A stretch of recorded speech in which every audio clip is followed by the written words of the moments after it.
Hello बच्चों, let's read this question. The question says the amplitude of a wave disturbance traveling in the positive x direction is given by y is equal to 1 upon 1 plus x square at time t is equal to 0 and y is equal to 1 upon 1 plus x minus 1 square at t is equal to 2 second, where x and y are in meter.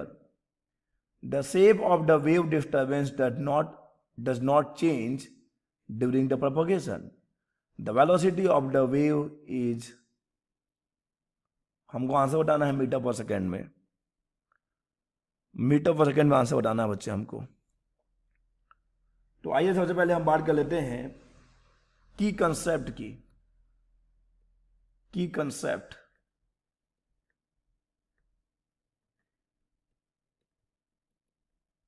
देखो, यहां पे जो की concept हम apply करने वाले हैं या जो हम यूज करेंगे, थोड़ा सा हमको लॉजिकल होना पड़ेगा. और हमको यहां पर वेलोसिटी ऑफ द वेव चाहिए. और यहां पर वेलोसिटी ऑफ द, देखो वेलोसिटी ऑफ द वेव होता क्या है. देखिए की कंसेप्ट तो है कि चलिए वेलोसिटी ऑफ द वेव है, वेलोसिटी ऑफ द वेव. लेकिन यहां पे हमको थोड़ा सा एनालिटिकली चलना पड़ेगा, एनालाइज करके चलना पड़ेगा. क्या होता है बच्चे वेलोसिटी ऑफ द वेव? इसका मतलब होता है कि हाउ फार, भाई कभी भी वेलोसिटी का मतलब क्या है, how far the wave has travelled in unit time. In unit time, भाई यही तो वेव होता है ना. तो वेव वेलोसिटी होता है.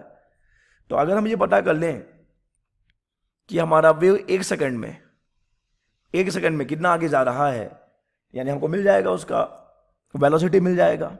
ओके, और यही है हमारा कंसेप्ट. हमको बस ये पता करना है कि यूनिट टाइम में, यानी कि एक सेकंड में हमारा वेव कितना आगे जा रहा है. क्योंकि बहुत ज़्यादा कुछ इंफॉर्मेशन यहाँ पे है नहीं क्वेश्चन में, अगर आप देखेंगे तो चलिए अब आ जाते हैं थोड़ा सा सवाल पर. क्वेश्चन में गिवन क्या क्या चीज़ें हैं. तो क्वेश्चन में गिवन है t इज इक्वल टू 0 पर, at t is equal to 0 पर y क्या है बच्चे, y इज इक्वल टू है 1 अपॉन 1 प्लस एक्स. ठीक है, स्क्वायर भी है ओके, स्क्वायर भी है.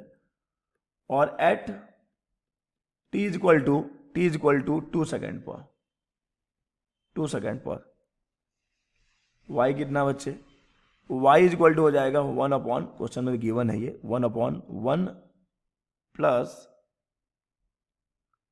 x माइनस वन का स्क्वायर, और ये ऐसा है. ठीक है, तो देखो अगर हम दोनों ही इक्वेशंस को देखते हैं, t इक्वल टू 0 पर और t इक्वल टू 2 सेकेंड पर, हम ये देख पाते हैं कि जो वेव का फॉर्म है ना, form of the wave function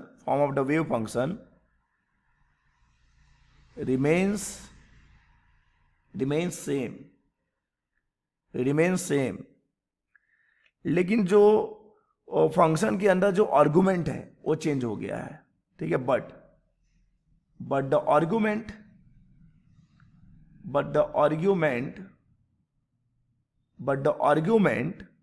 inside the function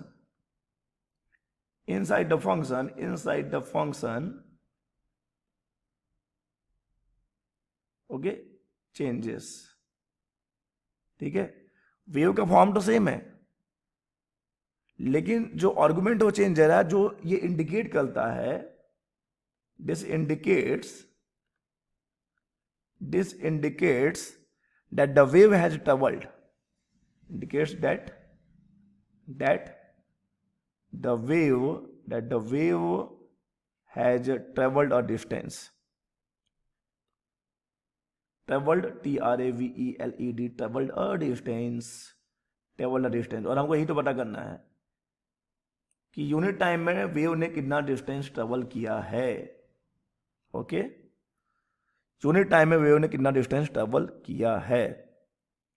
आइए ये हम पता करेंगे।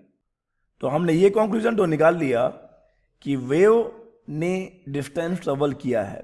ओके, और अब देख लीजिए कैसे पता करेंगे कि वेव ने कितना डिस्टेंस ट्रेवल किया है इन 2 सेकेंड्स, क्योंकि हमारे पास दो उसके पोजीशंस हैं y और एक t=0 पर y और एक t=2 सेकेंड पे y। तो देखो कितना कोऑर्डिनेट चेंज हो रहा है। t=0 पे कोऑर्डिनेट x है, ठीक है, t=0 पे कोऑर्डिनेट कितना है, t=0 पे कोऑर्डिनेट जो है x है, और t=2 सेकेंड पे कोऑर्डिनेट कितना हो गया बच्चे, x-1 हो गया। t= कितना पर, t=2 सेकेंड पर। ये 0 सेकेंड पे x है और t=2 सेकेंड पे कितना हो गया है, कोऑर्डिनेट x-1 हो गया है। यानी कि 2 सेकेंड में x कोऑर्डिनेट